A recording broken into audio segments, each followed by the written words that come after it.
Hey everybody, I just wanted to do a little follow-up on the Sears Die-Hard portable power device I've bought for my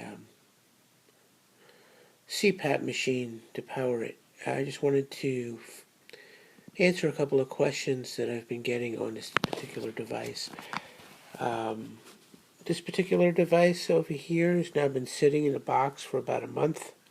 If I push this down, I'll see I'm at 80%. Okay. Um,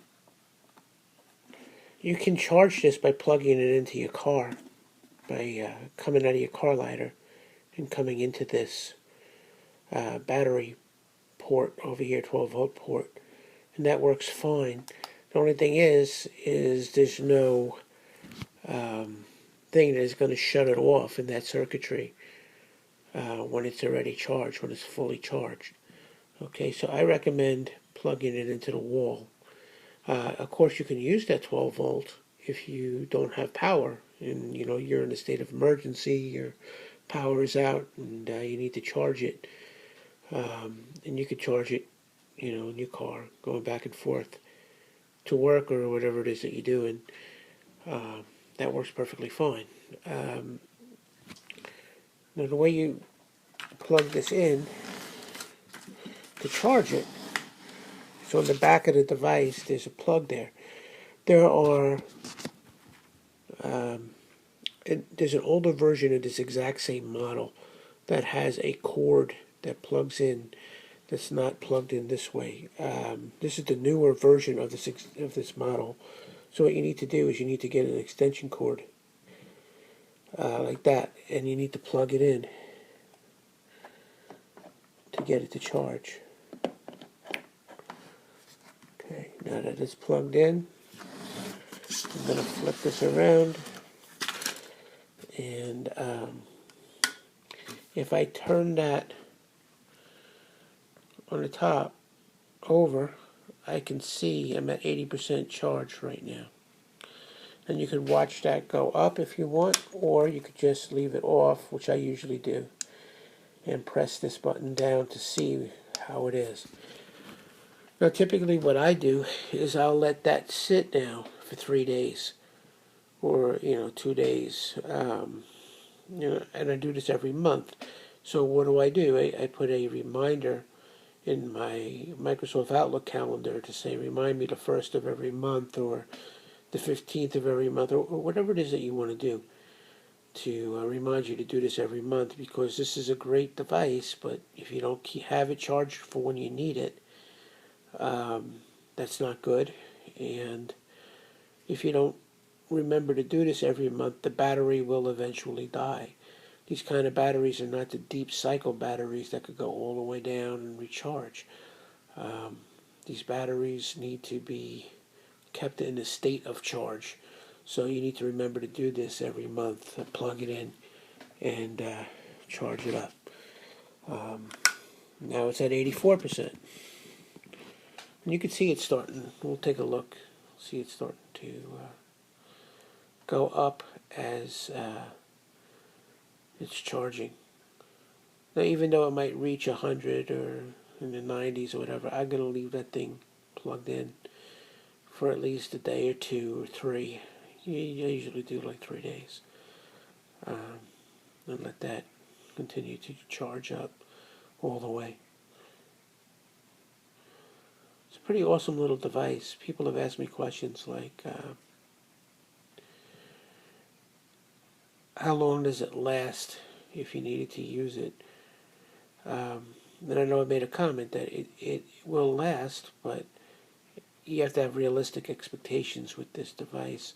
You don't want to think you're going to go camping for 2 weeks and it'll work for 2 weeks.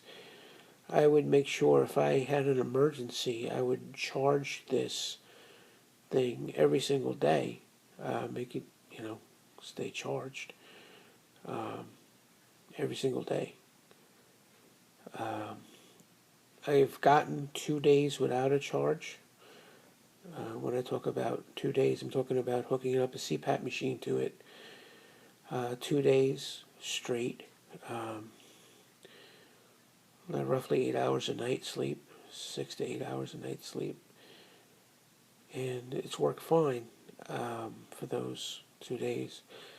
Could I have maybe gone another day? Possibly, but I don't want to push it with this device because, once you get the battery, these kind of batteries, once you get them to a certain point, they don't want to recharge anymore. So you don't want to abuse the device. None of these devices. He just said the Sears Die Hard one is the top of the line one they have. I know Harbor Freight has a device that's similar to this one. Doesn't have as many features as this one does. This one has the 12-volt ports. It has the, what I use most of the time is the outlets on the bottom. For a CPAP machine, some of them have the 12-volt DC connection, and you can plug those in over there, and you will actually bypass the circuitry for the inverter, which will make your battery last a little bit longer. If you have that, I would say plug that into the 12-volt section. It'd probably get you more time out of it. My CPAP machine has that, but I still use the bottom inverter. This particular device also has a USB plug that you could charge things like your iPod, cell phones, things like that. You can see how fast it's charging. We're to 90% already. But even when that gets up to 100, I'm going to leave it plugged in, probably for two days.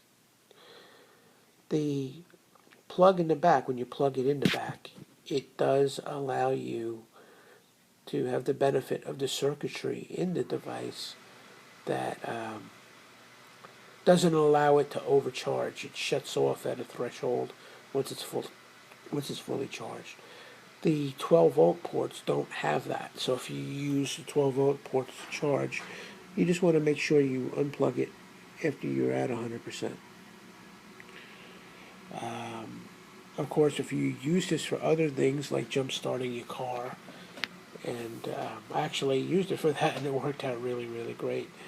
But if you use it for something, I would definitely say recharge it when you're done.